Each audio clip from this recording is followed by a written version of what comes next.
dalam rangka untuk diskusi pra PKD dengan materi paradigma pergerakan. Sahabat-sahabat sekalian, yang pertama kali kita ketahui itu adalah apa itu paradigma. Jadi paradigma itu merupakan bahasa Latin ya, paradigm, yang artinya kurang lebih pola atau model, itu arti paradigma, yang kemudian juga bisa dimaknai sebagai dalam perkembangannya ya. Paradigma itu dimaknai sebagai kerangka berpikir, kemudian juga susunan keilmuan atau bangunan pengetahuan. Nah, bagi kita memaknai paradigma itu sederhananya adalah cara pandang kita ya. Karena memang mencari terjemahan kata paradigma ke dalam bahasa Indonesia itu gak gampang. Jadi kita lebih mudahnya memaknai paradigma itu cara pandang terhadap diri kita secara pribadi maupun kita secara kolektif sebagai kader PNI ya, terhadap diri kita dan lingkungan kita. Jadi cara pandang kita terhadap diri kita dan lingkungan kita ini yang kemudian berpengaruh terhadap cara berpikir kita, cara bersikap kita, dan cara berperilaku kita. Jadi kita memiliki cara pandang terhadap sebuah realitas, baik menyangkut diri kita maupun situasi yang di sekitar kita, yang itu kemudian mempengaruhi cara berpikir kita, bersikap kita, dan berperilaku kita. Itu mana paradigma yang bisa kita pahami. Nah, paradigma ini sebagai sebuah sistem pengetahuan atau kerangka berpikir itu masuk ke semua sektor ilmu pengetahuan. Nah, kalau kita mempelajari filsafat, kita juga menemukan paradigma di sana. Misalnya kalau dalam kajian filsafat itu kita mengenal paradigma subjektivisme dan paradigma objektivisme. Paradigma subjektivisme itu paradigma yang menilai kebenaran atas dasar subjektif. Misalnya Plato ya, dengan teori ideanya.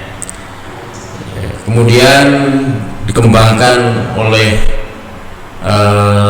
Descartes atau René Descartes atau Descartes yang mengatakan sebagai teori khusus dengan rasionalismenya, itu paradigma subjektivisme. Nah, kemudian juga ada paradigma objektivisme, yaitu kebenaran objektif. Misalnya apa? Empirisme ya. Empirisme itu aliran objektivisme. Jadi dalam filsafat itu kan cara mencari kebenaran. Bagaimana mencari kebenaran itu?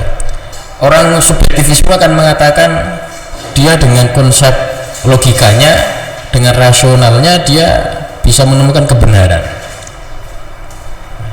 Bagi kelompok objektivisme tentu beda. Kebenaran itu objektif, bukan atas dasar rasio kita, tapi memang data empirik. Oleh impression, oleh kesan-kesan kita menangkap apa yang disebut dengan istilah pengetahuan itu dari di luar kita. Itu kalau dalam filsafat. Dalam sosiologi juga sama. Dalam sosiologi itu ada paradigma konflik yang melihat masyarakat atau relasi sosial dalam perspektif konflik. Hubungan antar individu itu dalam konteks sosial ya, itu dimaknai konflik. Misalnya relasi buruh dan majikan itu konflik. Sehingga kalau orang yang menggunakan paradigma konflik di dalam melihat realitas buruh selalu menggunakan pendekatan revolusioner. Bagaimana buruh selalu mendemo terhadap perusahaan ya. Bahkan kalau pemikirannya Karl Marx itu sampai menginginkan adanya masyarakat tanpa kelas atau komunisme melalui atau masyarakat komunis ya, yang dari komunisme melalui revolusi proletariat, revolusi kaum buruh atau revolusi kaum rakyat jelata untuk bisa mendapatkan akses produksi misalnya yang dikuasai oleh kaum kapitalis. Kemudian ada juga teori paradigma order atau order paradigm, misalkan pemikirannya Weber soal birokrasi dan sebagainya. Itu ada jadi di filsafat juga ada paradigma, di sosiologi juga ada paradigma. Dan juga di ilmu hukum juga ada paradigma konstruktivisme dan sebagainya.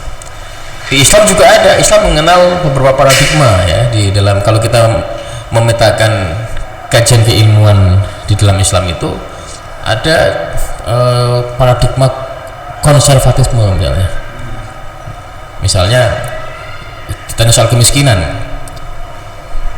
Anda miskin itu karena apa? Kalau jawabannya saya miskin karena takdir Allah, berarti itu konservatif. Kalau dia ditanya Anda miskin, jawabannya saya miskin karena saya kalah bersaing bisnis dengan orang lain, berarti itu liberal. Kemudian kalau ditanya kenapa Anda miskin, jawabannya karena saya miskin akibat kebijakan negara ya, yang tidak memberi ruang kepada saya untuk bisa kaya ya. Ada sistem undang-undang regulasi yang membatasi orang itu, kebijakan negara proyek-proyek diberikan kepada segelintir orang gitu ya. Berarti itu pendekatannya struktural ya, atau paradigma kritis. Nah, nanti kita sampai ke sana. Itu kira-kira pengantar awal soal paradigma. Sahabat-sahabat sekalian, sahabat moderator dan semua sahabat-sahabat peserta PKD, pertanyaan berikutnya adalah bagaimana paradigma PMII? Di dalam sejarah PMII,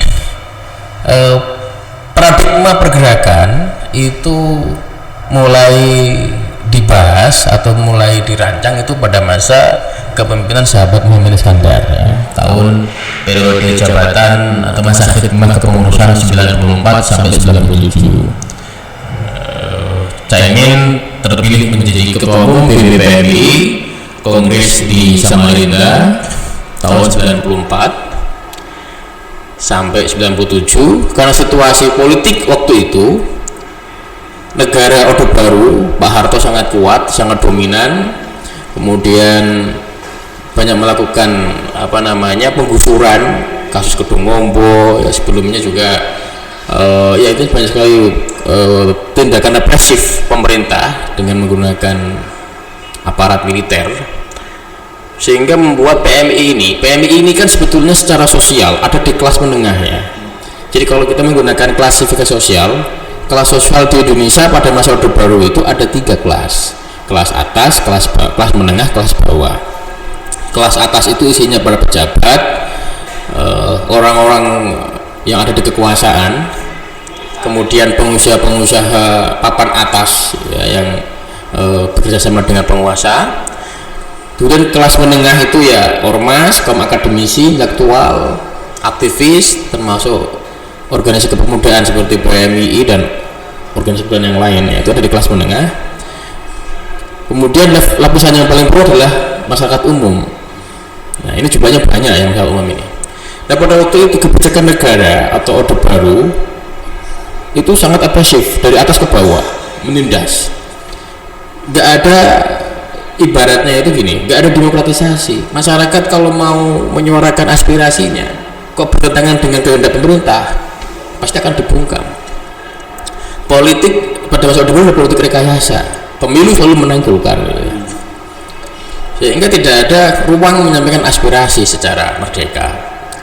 Nah, PMI sebagai organisasi mahasiswa di level kelas menengah, sementara mahasiswa yang lain seperti HMI, kemudian ada ormas katakanlah Muhammadiyah, itu di kelas menengah naik ke atas, dia ada di posisi membela negara.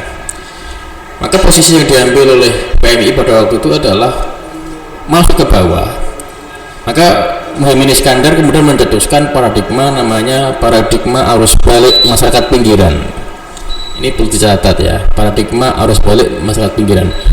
Dia menerbitkan buku warna hijau, judulnya Menuju Akses Sosial ya.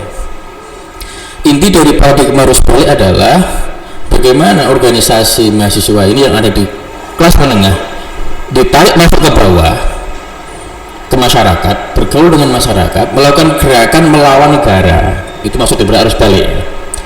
Makanya dikatakan arus balik karena ini melawan arus utama yaitu negara. Nah, melalui apa? Melalui rekayasa sosial. Maka kemudian diterjemahkan di dalam materi kurikulum di PKD itu ada Misalnya kita sekarang masih ada itu ya, soal teologi pembebasan, kemudian materi analisa sosial, materi advokasi ya. Itu materi-materi yang turunan dari paradigma arus balik masyarakat pinggiran. Jadi kalau sampai sekarang PMI PKB masih ada materi teologi pembebasan, masih ada materi ansos, masih ada teori advokasi, itu adalah warisan dari paradigma arus balik masyarakat pinggiran pada masa Caimin. Suka atau enggak suka, memang itu fakta sejarah. Nah, berikutnya yang terjadi apa? Ketika PMI menggunakan paradigma arus balik dengan elemen masyarakat yang lain melakukan gerakan melawan Orde Baru, melawan penguasa, dan terbukti sukses. Tahun 98 Soeharto jatuh. Nah, jatuhnya Soeharto ini kemudian diikuti dengan naik Habibie, dan ada pemilihan umum 99 yang berhasil mengangkat Gus Dur sebagai presiden. Padahal Gus Dur pada waktu sebelumnya, ketika paradigma arus balik CM itu dibuat 94, 97 itu, Gus Dur ada pada posisi di luar kekuasaan, karena sebagai ketua umum PBNU, Gus Dur sering bertentangan atau sering berbeda pendapat dengan Pak Harto. Nah, sehingga ketika Gus Dur yang awalnya berbeda pendapat dengan Pak Harto ada di luar kekuasaan ya, bahkan menjadi simbol demokrasi ketika Gus Dur dengan elemen-elemen yang lain membuat namanya Forum Demokrasi. Tapi tiba-tiba pada bulan Oktober 99 Gus Dur terpilih menjadi presiden. Orang yang awalnya menjadi patron gerakan PMI di gerakan Islam parlementer dalam paradigma arus balik, tiba-tiba ada di Istana Negara. Senar-senar PMI ya, Khofifah, mantan ketum BPKOPI, tiba-tiba jadi menteri. Sahabat Muhammad Iskandar yang semula ketum PMI mencetuskan partai arus balik, tiba-tiba hasil pemilu 99 karena beliau adalah sekretaris jenderal DPP PKB naik menjadi wakil ketua DPR. Di daerah juga banyak mantan ketua cabang PMI jadi anggota DPR, senior PMI menjadi wakil bupati, ada jadi bupati gitu. Nah, ini tentu berpengaruh terhadap gerakan PMI. Nah, pada waktu itu 97 sampai 2000 ketua umum PMI dipegang oleh sahabat Syaful Bahri Ansori, hasil kongres di Surabaya ya. Sahabat Syaful Bahri Ansori memimpin PMI dalam situasi transisi dari kejatuhan Orde Baru menuju reformasi. Dari 97 sampai 98 99 paradigma arus balik masih dipakai. Karena masih menjatuhkan Soeharto, kemudian juga menjatuhkan Habibie. Tapi begitu Gus Dur, nah, setelah pemilu 99 Gus Dur jadi presiden, beberapa senior PMI jadi menteri, orang-orang NU ada jadi menteri, Kiaitullah Hasan jadi menteri agama, Mas A.S. Hikam jadi Mendistek ya. Ibu Khofifah jadi menteri negara perempuan kalau nggak salah ya, dan Caimin sendiri menjadi wakil ketua DPR, dan banyak senior PMI jadi anggota DPR, baik dari PKB, P3 atau partai yang lain ya. Maka ini mau nggak mau sedikit banyak itu merubah. Nah, sehingga pada saat itu sahabat Bahri Ansori kemudian merancang, dan teman-teman di PMI merancang paradigma apa yang kira-kira pas. PMI yang tadi saya jawab tadi, PMI yang ada di kelas menengah turun ke bawah melakukan perlawanan terhadap negara, maka PMI ini kemudian naik lagi ke kelas menengah. Jadi yang kelas menengah sampai ke bawah menggerakkan masyarakat, menggerakkan advokasi untuk melawan negara, PMI kemudian naik ke kelas menengah lagi. Nah, menjadi perjembatan antara pemerintah, negara dan masyarakat. Kalau program-program pemerintah itu baik, didukung. Misalnya apa? Yang jadi presiden Gus Dur kira-kira begitu ya. Masa Gus Dur dilawan terus ya? Padahal Gus Dur yang memimpin Indonesia dalam situasi sulit ya. Kita Gus Dur mau digoyang, mau dijatuhkan itu Memang secara resmi PMII tidak bersikap mendukung atau tidak mendukung Gus Dur, tapi hampir mayoritas aktivis PMII itu bergerak mendukung Gus Dur, baik melalui Badan Eksekutif Mahasiswa BEMI ya, kalau nggak salah itu BEMI. Saya juga pernah ikut terlibat bersama teman-teman BEM Wali Songo di bawah kepemimpinan Mas Rauf. Waktu itu ikut demo di Jakarta, karena kita dari Wali Songo berangkat 2 bus ke Jakarta, 1 minggu kita di Monas ikut demo membela Gus Dur, karena waktu itu Gus Dur difitnah. Gus Dur tidak terlibat dalam Blue Gate ataupun Brunei Gate, tapi ini ada konspirasi besar dari luar politik, dari orang-orang ex-orde baru yang kepentingan politik dan ekonominya, bisnisnya itu terganggu, ya, kemudian ingin menjatuhkan Gus Dur, sehingga kemudian di PMII merubah dari paradigma arus balik sangat pinggiran menjadi paradigma kritis transformatif. Itu ya situasi sosial politiknya, kenapa paradigma arus balik yang dibuat Caimin kemudian dirubah menjadi paradigma kritis transformatif, karena situasi lingkungan kita, sosial politik kita itu sudah berubah. Yang semula NU dan PM itu termarginalkan, tiba-tiba mantan ketum PBNU Gus Dur jadi presiden, seperti tadi ya, kemudian banyak sekali jadi menteri, jadi DPR, dan bahkan di daerah jadi bupati, DPR itu banyak sekali. Nah, sahabat-sahabat sekalian, paradigma kritis transformatif secara resmi disahkan pada Kongres PMI ke-13 di Medan tahun 2000 ya, tahun 2000, yang kemudian memilih sahabat Nusron Wahid sebagai ketua umum PBPMI, ya, mengalahkan sahabat Hanif Zakiri selisih 4 suara di Kongres Medan waktu itu. Nah, inti daripada paradigma kritis itu adalah kalau semula paradigma arus balik itu melawan negara, maka paradigma kritis ini ya membela nilai-nilai keadilan, nilai-nilai kemanusiaan, nilai-nilai kebenaran, itu melebarkan medan tempurnya.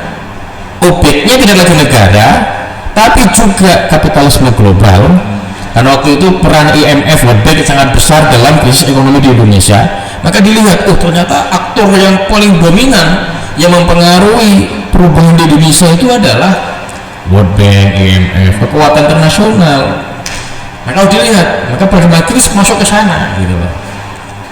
Yang ketika paradigma harus balik hanya mampu menembus pada level melawan negara saja, begitu Gus Dur presiden, Gus Dur malah sendiri betapa intervensi dari luar negeri sangat besar, betapa keterlibatan luar negeri sangat besar di balik penjajahan Gus Dur misalnya.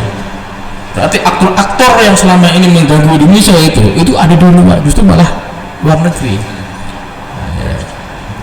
Jadi itu paradigma kritis ya. Sehingga yang kemudian disasar atau dikritis oleh paradigma kritis itu tidak semata-mata negara, tapi kita kapitalisme global. Kemudian kita menghadapi karena itu sebagai organisasi keagamaan ya, kelompok-kelompok agama yang waktu itu sudah mulai kuat. Misalnya kelompok kami yang tiba-tiba menjadi kekuatan besar. Karena apa? Di balik pencarian Gus Dur itu juga yang lebih berprestasi adalah orang kami selain HMI dan kelompok Islam kanan. Sementara mereka itu menggunakan jargon-jargon dogma-dogma agama yang sifatnya tekstual, konservatif. Maka PMI kemudian juga melakukan kritik terhadap dogmatisme agama. Selain kita melawan globalisasi, dalam konteks ini adalah kapitalisme global, ya, kita juga melakukan kritik ya terhadap dogmatisme agama. Di situasi waktu itu ya, dengan paradigma kritis kita ya. Nah, di dalam melakukan kritik terhadap kapitalisme global, misalnya kita mulai belajar soal geopolitik, geoekonomi, geostrategi, itu sudah mulai dikenalkan. Materi-materi itu di dalam kajian kaderisasi PMI, masuk di materi PKL sudah masuk. Kemudian di materi PKD kita juga selain tadi mewarisi turunan dari arus balik, ada teori pembebasan, ya, ansos, advokasi. Nah, turunan dari paradigma kritis di dalam materi PKD adalah kritik wacana agama. Nah, waktu itu ada kurikulum materi kritik wacana agama. Ini untuk mengkritik dogmatisme agama. Karena memang betul yang kita hadapi orang-orang konservatif yang menolak kami, ya sekarang ada gabung dalam FPI gitu ya, kelompok-kelompok kanan. Nah, rujukan yang kita pakai waktu itu seperti misalnya pemikiran yang Hanafi ya, alias Islami atau dari Islam, dan Muhammad Arkun soal kritik nalar Islamnya, Abid Al-Jabiri dengan kritik nalar Arabnya, kemudian Ali Harab dengan relativitas agama ya, dan lain-lain yang bersifat mengkritisi dogma-dogma agama yang selama dijadikan label atau menjadi basis ideologi gerakan kelompok kanan.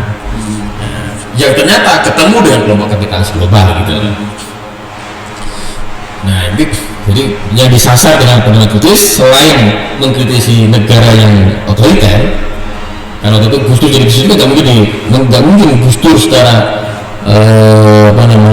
presiden ya, kalau kebijakannya pro rakyat itu kami dukung, tapi yang kita butuh ini adalah kapitalisme global ini, kelompok modal asing termasuk sistem yang terlibat dalam kapitalisme global seperti World Bank, IMF, dan negara-negara besar Barat yang bermain di balik permainan ekonomi politik dunia itu juga kita melakukan kritik terhadap pemahaman keagamaan yang dogmatis, model PI, model kami gitu ya.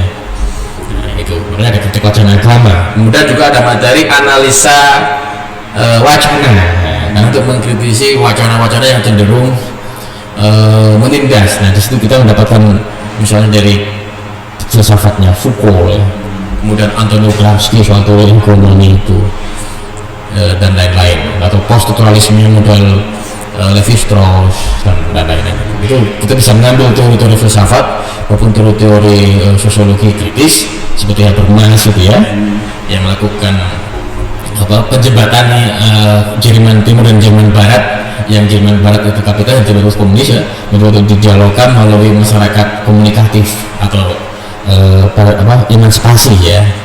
Nah, itu dipakai dalam paradigma kritis, karena paradigma kritis itu juga sebetulnya menginginkan kompromi, sesuatu kalau bisa dikompromikan kenapa tidak, itu juga bagian dari paradigma kritis. Intinya paradigma kritis itu melihat data sosial tidak semata-mata linear gitu, tidak linear bahwa di balik aktor yang bermain itu pasti ada kekuatan besar apa, itu dilihat.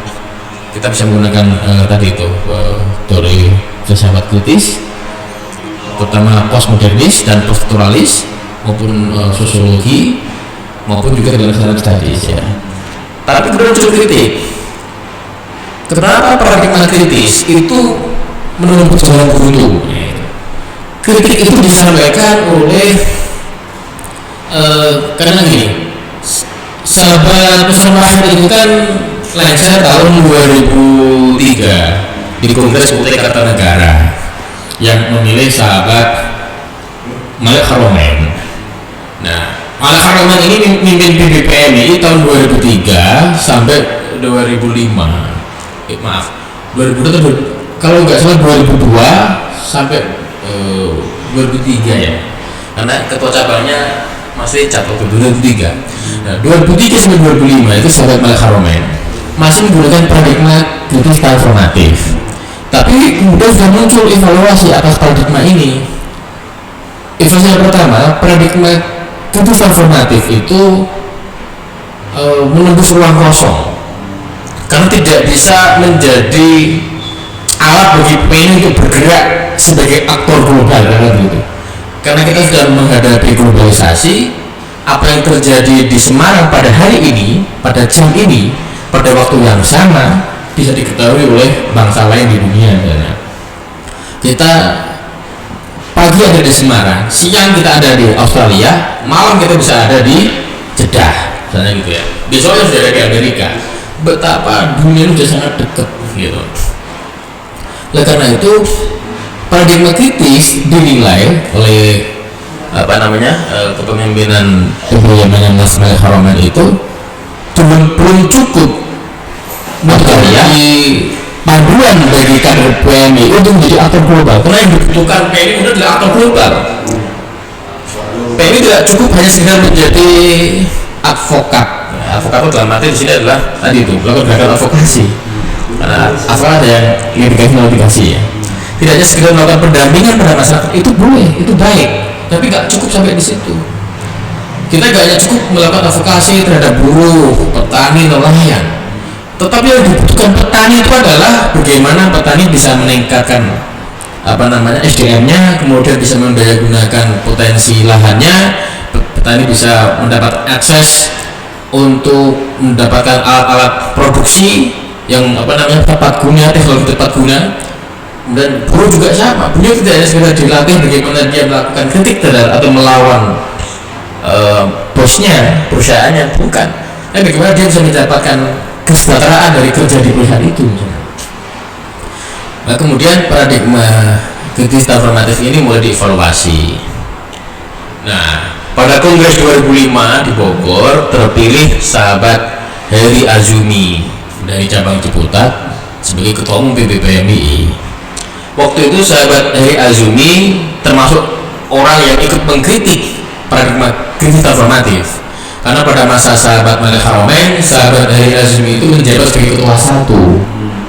Jadi sahabat Heri itu ketua 1 PBPMI yang kemudian melanjutkan tampuk kepemimpinan menjadi ketua umum PBPMI. Waktu itu sahabat Heri Azumi melontarkan sebuah gagasan soal paradigma yang disebut dengan relasional atau paradigma menggiring arus. Paradigma ini memandang realitas itu tidak saling bertentangan, tidak saling konflik, tidak saling berbenturan, tapi saling berrelasi. Bahwa di dunia ini, dalam pandangan Mas Heri Azumi, sejauh yang saya baca dari bukunya waktu itu, waktu dia mau nyalon ketua PBB itu membuat buku kecil, buku saku kecil, tipis tapi cukup berbobot isinya. Dia menyampaikan bahwasanya setidaknya ada 3 kekuatan yang mempengaruhi perubahan dunia. Yang pertama adalah negara, yang kedua adalah modal, yang ketiga adalah pengetahuan. Bagaimana negara, modal, dan pengetahuan ini saling bersinergi. Jadi siapa yang bisa menguasai ketiga sektor ini, maka dia akan menguasai dunia. Jadi, negara dengan pemilih modal, kaum kapitalis, dan kaum teknokrat atau peneliti atau intelektual itu kok bersatu, maka dia bisa merubah peradaban, kira-kira begitulah. Dan itu yang kita tahu bagaimana orang-orang Yahudi yang menguasai modal, menguasai pengetahuan, ya mampu mengendalikan negara sebesar Amerika saja bisa dikendalikan oleh elit-elit Yahudi internasional. Nah, ini contoh relasi ya. Maka Mas Heri kemudian membuat istilah paradigma relasional. Bagaimana realitas itu adalah negara, modal, dan pengetahuan. Tiga-tiganya ini harus saling bersinergi, bergerak bersama-sama. Maka Mas Heri menginginkan PMI harus mampu mencetak kader-kadernya itu ke depan, itu memproyeksi diri untuk menguasai 3 sektor itu. Nah, maka kita juga ingin ke depan kita punya presiden, punya bupati, punya gubernur, punya anggota DPR, menguasai negara ya. Kalau kita nggak menguasai negara dikuasai orang lain. Ya secara ideologi mungkin bertentangan dengan kita, gitu. Kita secara negara sekarang dalam posisi lemah, jangan melawan terus. Kira-kira gitu. Negara secara rebut, udah kita kembalikan, kita keluar dari sebaik mungkin untuk kepentingan masyarakat bersama. Bukan modal, kota ekonomi bisnis ya, ini harus kita kuat. Maka kita juga menginginkan kader PMI itu menjadi pengusaha, menjadi bisnismen, berwirausaha. Dari sekarang di rayon, komisaris kita mulai melatih berwirausaha. Dari jualan ya kecil-kecilan menjadi sales atau reseller ya, mulai belajar itu tidak apa-apa. Dari mengelola duit kecil nanti terbiasa lama-lama bisa masuk ke gede kayak gitu lah. Dari aset 100.000 nanti bisa sampai 100 miliar kayak gitu. Terbiasa kita mengelola duit. Dan yang kedua pengetahuan, kita juga mendidik kader kita itu menjadi seorang intelektual, jadi seorang teknokrat, menjadi akademisi. Tentu sesuai dengan ruangnya masing-masing. Ini cakupannya luas, dari yang pendidikan resmi, dari dosen, peneliti gitu, maupun dari guru di sekolah, di SMP, di MTS, di Sanawi, di Aliyah, di MI, di mana di dunia, di pesantren, atau bikin lembaga kajian kecil, itu semuanya dalam ruang pengetahuan gitu. Jadi ketika bicara pengetahuan jangan yang dimanai penulis buku atau dosen dan itu sangat sempit, tapi ruang pengetahuan luas sampai menyangkut guru madrasah diniyah, pesantren, TPQ ya. Ini basis kultural kita ya, basis intelektual kita itu dari sini. Dulu pesantren itu melahirkan intelektual yang hebat ya. Bahasa Indonesia itu tidak punya pendidikan resmi yang resmi formal yang sudah perguruan tinggi, tapi beliau dari lulusan pesantren ternyata mampu menjadi seorang pelaku usaha ya. Kemudian apa namanya, banyak naskah pesantren yang di Belanda sana itu luar biasa dulu itu, sampai ada ulama yang mampu mensyarahi syaratnya kitab Alfiyah juga ada itu. Jadi luar biasa ilmu pesantren ini. Jadi kalau bicara soal menjadi seorang ilmuwan itu tidak hanya kita namai menjadi dosen atau orang di kampus, itu iya, tapi cakupannya luas sampai ke guru dia aliyah, SMA, TS, Sanawi, SMP, MI, PPQ, Madin, itu semuanya gerakan intelektual. Maksud juga pesantren. Tiga kekuatan ini harus bersinergi. Jadi kalau sekarang kita sudah memproyeksi sahabat-sahabat PNI dengan 3 ruang strategis ini mulai alumni PKD, maka kita bisa membayangkan 20 tahun akan datang sudah seperti apa. Kita sudah punya ribuan pengusaha, kita sudah punya ribuan ilmuwan dari yang mulai disiplin eksak ya, maupun yang humaniora atau yang standar-standis. Jadi betul-betul menguasai. Yang Islamic Studies yang menguasai ilmu agamanya kuat, yang eksak yang menguasai ilmu alamnya kuat, berarti fisikanya bagus, matematikanya bagus, biologinya bagus. Kalau perlu nanti kita punya orang yang bisa buat bernuklir di dalam PMI, bisa bikin jembatan layang yang bisa menghubungkan antar pulau di Indonesia dengan PMI, kan kira-kira kan? Ini jangka panjangnya kita seperti itu.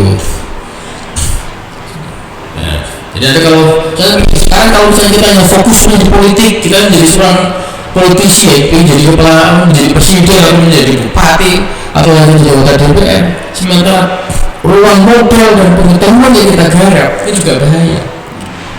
Terbukti apa? Terbukti sekarang ini banyak mantan ketua cabang PNI, bahkan ada mantan ketua PB PNI nyalon DPR kalah sama siapa? Kalah sama artis, kalah sama orang-orang yang pernah aktif di organisasi tapi karena dia punya duit, ya kan?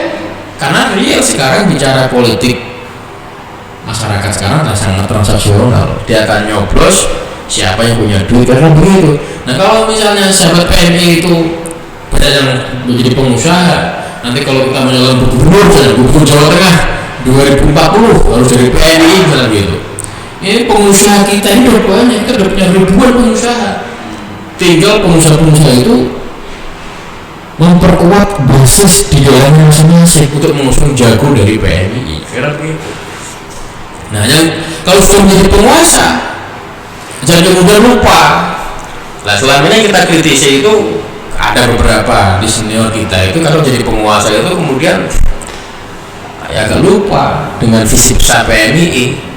Walaupun juga masih banyak tetap banyak yang membawa visi besar PMI, tapi ada beberapa yang kadang malah larut dengan dunia politik. Rumahnya jadi 2, mobilnya mewah 2, kalau perlu istrinya tambah 2, kayak gitu kan. Sementara visi besar apa yang sudah dibawa sejak PMI itu gak direalisasikan. Nah ini soal paradigma relasional ya. Nah, sahabat-sahabat sekalian, kemudian kalau ditanya paradigma PNI sekarang itu seperti apa?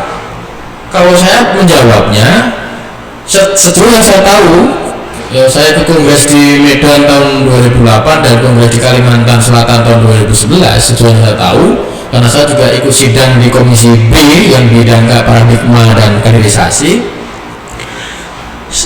semua paradigma itu ditampung gitu loh, ditampung.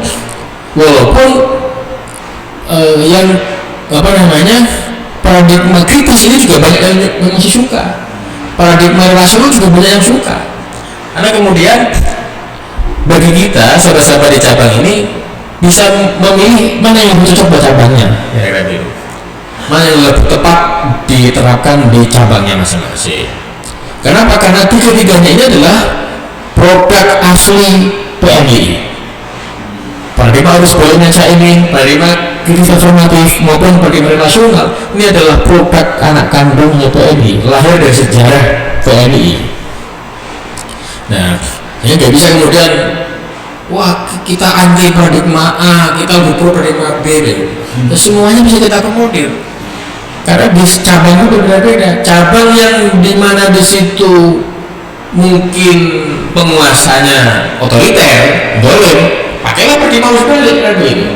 Misalnya di sebuah kabupaten mana gitu, bupatinya sudah otoriter, korupsinya besar-besaran, ya. Tidak melakukan program yang pro rakyat, ya PNI juga akan gerakan arus balik melawan itu penguasa itu kan begitu. Tapi kalau bupatinya orangnya baik, ya pro rakyat, program-programnya bagus pro rakyat, ya kita dukung. Apalagi kalau bupatinya seluruh PNI sendiri kan, bisa berkolaborasi. Nah, kira-kira begitu ya. Jadi tiga-tiganya sekarang bisa dipakai lihat kondisinya masing-masing gitu. Ya sampai-sampai juga mungkin bisa memilah dan memilih, oh saya harus bisa yang ini, nggak apa-apa. Karena tiga-tiganya itu adalah anak kandung PNI dan turunan dari masing-masing tiga itu ada semua dalam materi pengadilan PNI.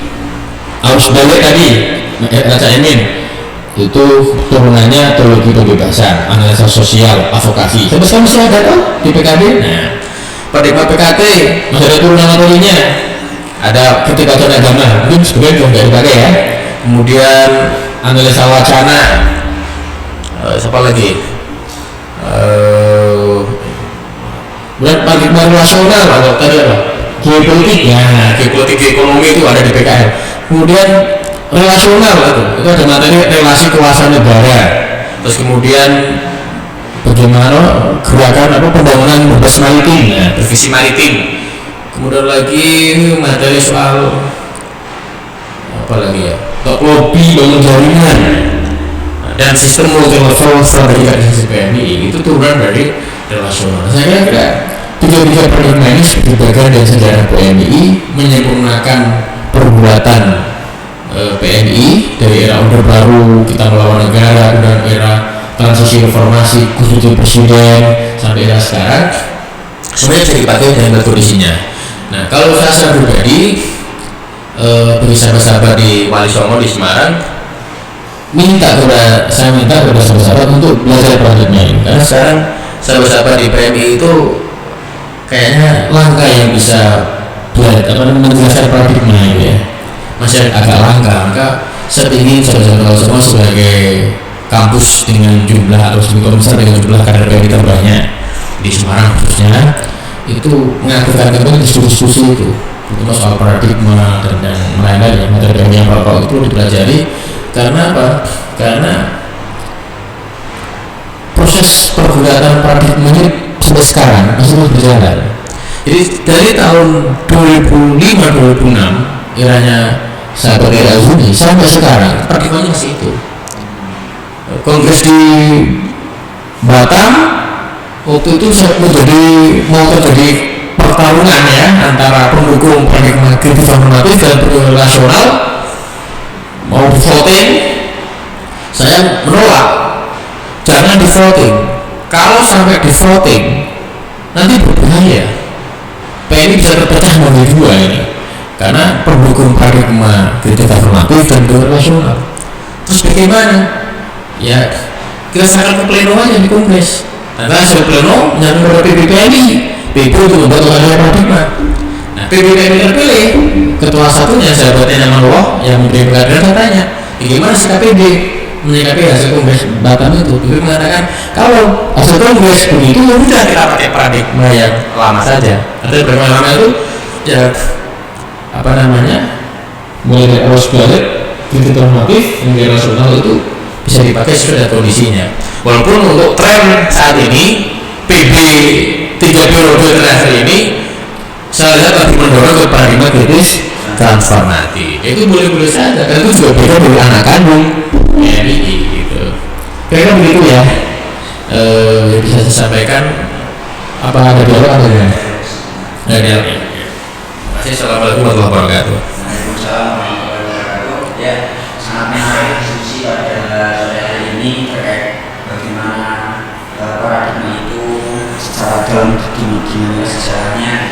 sampai sekarang ini PMI mempunyai 3 paradigma.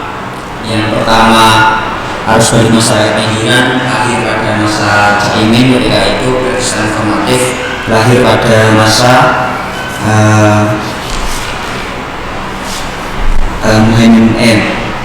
Nusron Wahid ya, Saiful Baryasori. Maaf. Terus untuk yang menjadi arus berbasis realitas itu Malik Hari Azumi ya, itu lahir tiga paradigma itu dan sampai sekarang masih dipakai karena memang menjadi anak kandung dari PMI sendiri dan diserahkan ke masing-masing cabang.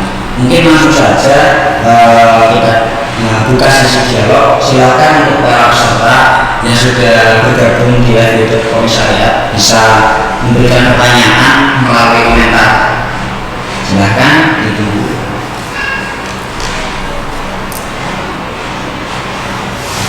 Bisa ditulis lewat komentar atau bisa via chat di WA.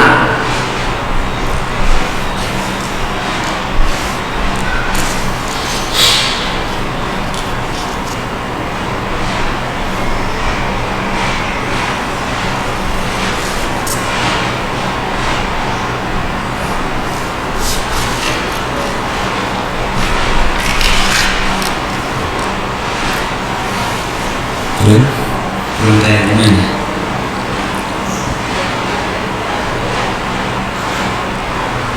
Saya menunggu nih mas. Iya.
Ya, waktu sampai tengah 6 ketika nanti tidak ada pertanyaan ya kita akhiri.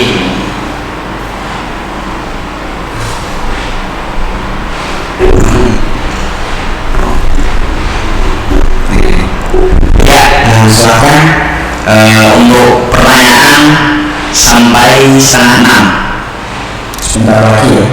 Silahkan untuk yang mau bertanya bisa via chat, WA ataupun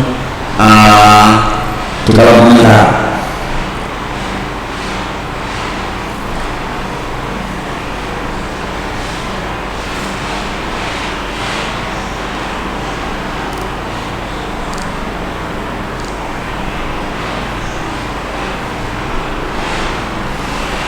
Ya, ini ada pertanyaan dari sahabati Dwi Miftahul Rohmah. Assalamualaikum warahmatullahi wabarakatuh. Saya Dwi Miftahul Rohmah dari Rayon Dakwah ingin memperjelas lagi tentang bagaimana Kongres tadi menolak untuk voting. Bagaimana menentukan mufakatnya? Ingin cerita saja. Baik, terima kasih sahabat Dwi ya. Jadi situasi waktu itu Kongres Batam ya 2008. Jadi kan banyak kandidat nih, banyak kandidat calon ketua umum PBPMI. Jadi ada kandidat yang sepakat dengan paradigma relasional atau paradigma berbasis realitas tadi menjadi arus ya. Ada juga paradigma yang calon yang lainnya lagi mendukung paradigma kritis transformatif. Masuk si kaidah ini kemudian menawarkan paradigma tadi itu dengan ke cabang-cabang itu lah. Salah satu isunya adalah jadi masing-masing itu membawa isu paradigma sebenarnya itu. Kalau cabang-cabang, akhirnya cabang-cabang kan terpecah ya. Ada yang mendukung relasional terkait dengan calon ketum si A. Kemudian ada yang cabang mendukung paradigma transformatif karena mendukung calon ketum BBI kan gitu. Nah, itu kelihatan sekali bagaimana di sidang komisi B waktu itu saya saksi sejarah, saya pelaku sama wakil Jawa Tengah. Jadi cabang-cabang mana, PKC mana itu kelihatan gitu. Kalau dia mengusung paradigma itu transformatif, itu ya relasi dukungan calon siapa kelompok ini lah gitu. Nah, kalau sampai ini di voting ini mengakibatkan pada kelompok yang menang itu merasa di atas angin, kelompok yang kalah kemudian misalkan perlawanan dulu forum pasti akan jadi problem ya dulu. Nah, karena saya ingin menyelamatkan keutuhan ya PMI secara pribadi, itu gitu ya. Karena waktu itu Jawa Tengah kan biasanya jadi titik konflik ya. Akhirnya saya menginginkan jangan voting. Kalau di voting itu bahaya. Dulu HMI pecah kedua, ada HMI MPO, HMI PIPO, itu karena berkaitan dengan masalah asas Pancasila. Ada HMI yang bisa menerima asas Pancasila, ada HMI yang tidak bisa menerima asas Pancasila. Nah, gerbong HMI yang bisa menerima asas Pancasila itu memaksakan hendaknya di forum kongres HMI. Ada banyak kelompok yang menolak itu karena kalah voting yang masih tetap asas Islam, kemudian pecah, tidak ada kongres ya. Kongresnya itu kalau nggak salah itu tahunnya 86 atau berapa itu, sehingga membuat namanya HMI-MPO, tokohnya Exusiona dari Jepang Jakarta.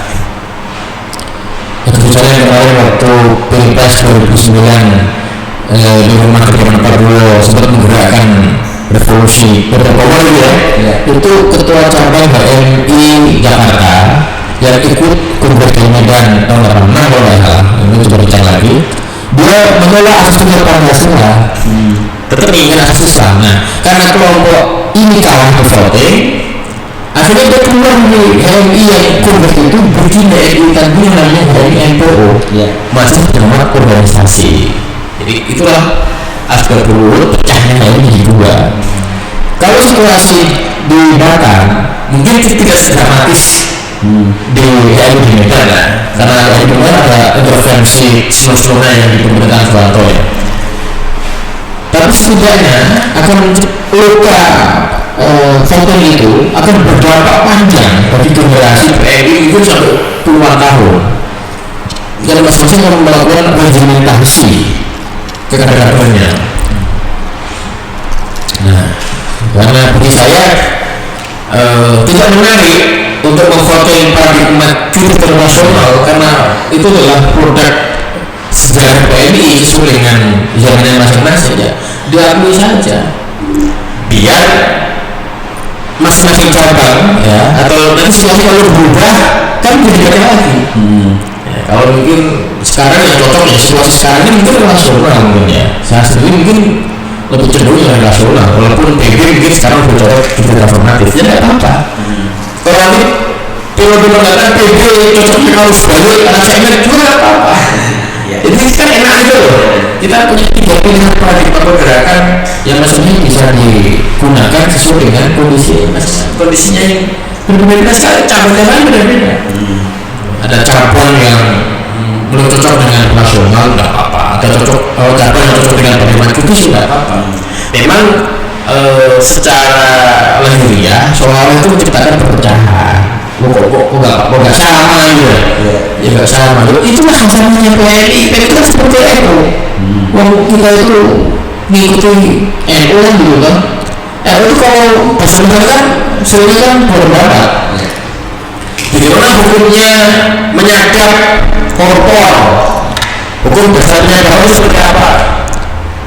Hukum asalnya itu dilarang, tapi bisa menjadi boleh kalau ada bukti bahwa si A itu pelaku korupsi misalnya. Jalannya hukum itu kan kalau kita bicara ini kan fihi kaulani wa fiha aqwalu, dan itu biasa satu pendapat. Bagaimana hukumnya orang yang gereja pada satu ya, karena ramai itu orang yang gereja, dan ternyata orang mati kita juga berpendapat. Ya, ada yang mengatakan boleh, ya, ada yang mengatakan makruh, ada yang mengatakan haram. Yang namanya fikih biasa beda pendapat. Apa saja soal paradigma yang nggak ada urusannya dengan ibadah, hanya soal bagaimana kita menyikapi realitas sosial. Jangan kan 3 paradigma, mau muncul 5 paradigma juga ada masalah. Ya, itu bagian dari khasanah intelektual. Sahabat-sahabat PMI, saya kira begitu ya. Jangan saya. Jadi kan ya setengah. Ada pertanyaan juga? Ya ada. Ini sebenarnya ada banyak pertanyaan, tapi tadi ada beberapa yang sebenarnya bertanya sudah langsung dijawab ya sama Mas Adib. Mungkin menyimpulkan dari berbagai pertanyaan. Yang pertama itu tadi apakah paradigma itu akan selalu berubah-ubah sesuai dengan zamannya, dan apakah memang kritis transformatif itu akan relevan di semua zaman semacam itu, di mana sekarang kalau misalkan kita lihat banyak cabang yang justru malah menggunakan kritis transformatif semacam itu. Dan yang terakhir itu dengan paradigma itu bagaimana sih kita sebagai kader PMI, khususnya ini kan PKB kader PMI baru, bagaimana menginterpretasikannya? Yang pertama begini, mungkin bagi sahabat-sahabat yang masih di level cabang ke bawah, komisaris rayon, itu yang tepat memang bagaimana kritis transformatif. Karena itu memang menggugah kita, menggugah semangat kritisisme kita. Jadi belajar bagaimana kritis ketika sahabat masih ada di rayon komisariat. Tapi kalau sudah masuk ke cabang, PKC, PB, apa itu jadi alumni, pakailah yang nasional. Karena ini kan sesuai mengakomodir semua paradigma. Ya betul. Nah, ya begitu kan. Ini bagian dari khazanah keilmuan kita. Nah, tapi ada juga yang sama jadi alumni atau pada kritis terus nggak apa-apa juga. Itu pilihan. Tapi kalau saya sendiri memang paradigma kritis bagi sahabat-sahabat yang masih di rayon itu cocok, karena itu melatih kita untuk kritis cerdas, betul. Melatih kita untuk kritis cerdas dan berani ya. Rakyat kan semuanya kendel, demo gubernur kan sih kendel. Nah kira kan begitu. Tapi masih sudah tidak alumni, masih demo gubernur kan ya lucu. Soalnya kan IKP demo gubernur yang lucu. Masa IKP demo gubernur ya? Kita malah bersinergi. Kira-kira begitu kan. Jadi sesuatu apa ya? Ya memang namanya gerakan kita itu kan selalu dipengaruhi oleh realitas sosial yang terjadi di sekitar kita. Namanya juga tafsirul ahkam, tafsirul azminah wal alqinah. Hukum itu bisa berubah seiring dengan perubahannya tempat dan zaman. Ya, jadi perubahan tempat, perubahan zaman itu bisa merubah hukum. Kalau juga dia punya paradigma perbedaan tempat dan zaman, cabang mana berbeda itu. Lokusnya beda, hubungannya dengan birokrasi berbeda, dengan yang berbeda, zaman yang berbeda, kan bisa merubah hukum, maksud merubah cara berparadigma. Jadi kita pakai kaidah fikih yang sederhana saja ya. Dan kita sebagai orang ini jangan kemudian bingung, kok begitu nanti berarti ini gak jelas. Itu kan kata kejelasan kita. Kita tuh kaya khasanah. Paradigma kita 3 ini kita kaya sekali. Tidak seperti yang sebelah sana. Kalau enggak khilafah juga, mati kutu kita ya. Nah, kita itu kan kaya efektif. Seperti ulama kita kan, kalau kita belajar fikih itu nggak punya pendapat gitu. Kita nikmati aja kekayaan khasanah keilmuan kita. Kemudian sebagai sahabat yang ikut PKD, bagaimana mengimplementasikan paradigma dalam konteks real? Ada 3 cara. Pertama, Anda harus mulai belajar tentang realitas sosial yang terjadi di sekitar kita, melihat kemiskinan, buruh, sektor pertanian dan sebagainya. Realitas sosial di sekitar kita.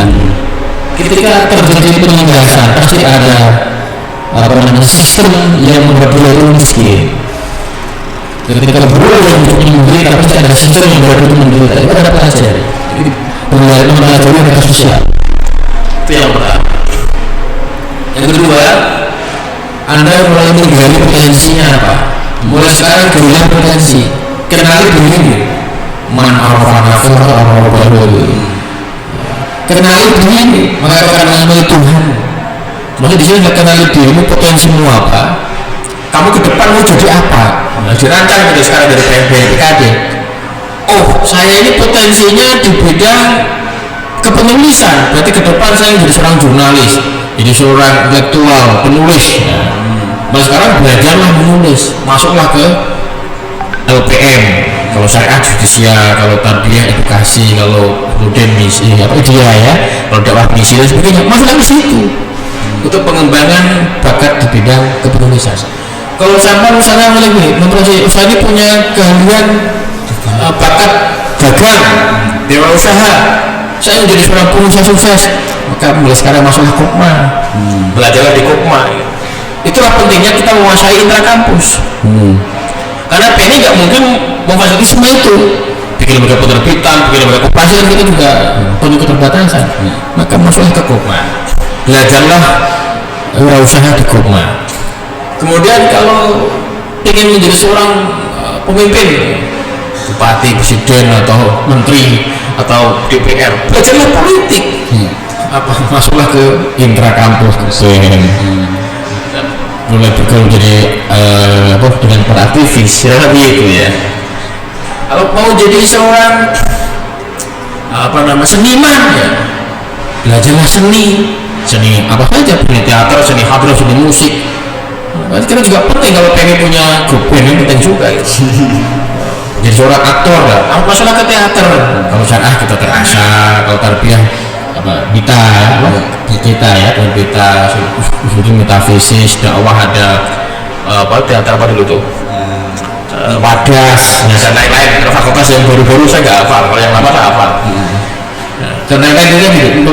Bolehlah gali potensi kita, dan kita kembangkan, manfaatkan PMII, manfaatkan lembaga intrakampus untuk pengembangan bakat minat sahabat-sahabat sekalian. Karena waktu sahabat gak lama, sahabat jadi mahasiswa itu paling 5 tahun, ya kan? Mentok-mentok 7 tahun. Habis itu sahabat akan dari dunia nyata, menikah, bekerja. Dan kalau Anda sudah menikah dan bekerja, sementara waktu jadi mahasiswa tidak bisa memanfaatkan kesempatan yang ada, Anda akan rugi dan menyesal. Itu pasti.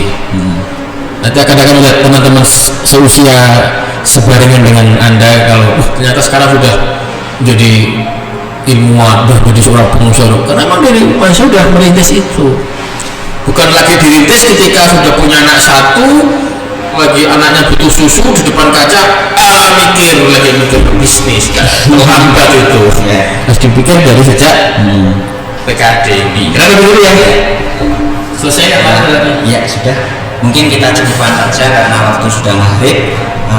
Kesimpulannya adalah adanya paradigma ini sebenarnya efek ataupun faktor dari kayanya hasanah intelektualitas yang dimiliki oleh kader-kader PMI semacam itu, hingga akhirnya melahirkan 3 paradigma yang sesuai zamannya saat itu. Paradigma harus balik masyarakat pinggiran zamannya Saimin atau Orde Baru, terus paradigma kritis informatif tahun 97 sampai 2000 itu masanya Saiful Bahri Ansori. Kemudian sampai sekarang pun muncul paradigma baru, yaitu pemimpin harus berbasis realitas. Yang pertamanya tahun 2005 kepemimpinan sahabat Heri Asumi. Dan semuanya dipakai karena materi-materi PKD pun juga semuanya ada di situ. Ansos itu harus balik dan sebagainya, Geopol dan sebagainya, itu adalah turunan dari paradigma itu. Mungkin pertanyaan-pertanyaan yang belum disampaikan bisa disampaikan besok ketika PKD. Silahkan sahabat-sahabatnya mengikuti timeline ataupun pelaksanaan PKD online ini secara runtuh. biar secara keilmuan juga bisa runtuh semacam itu. Karena keterbatasan keadaan kita hanya online, dimohon sahabat-sahabat juga serius untuk mengikuti PKD ini. Mungkin itu yang dapat disampaikan pada sore hari ini, kurang lebihnya mohon maaf. Wallahul muwaffiq ila aqwamit thoriq. Wassalamualaikum warahmatullahi wabarakatuh. Tangan terkepal menuju muka, salam pergerakan. Malam.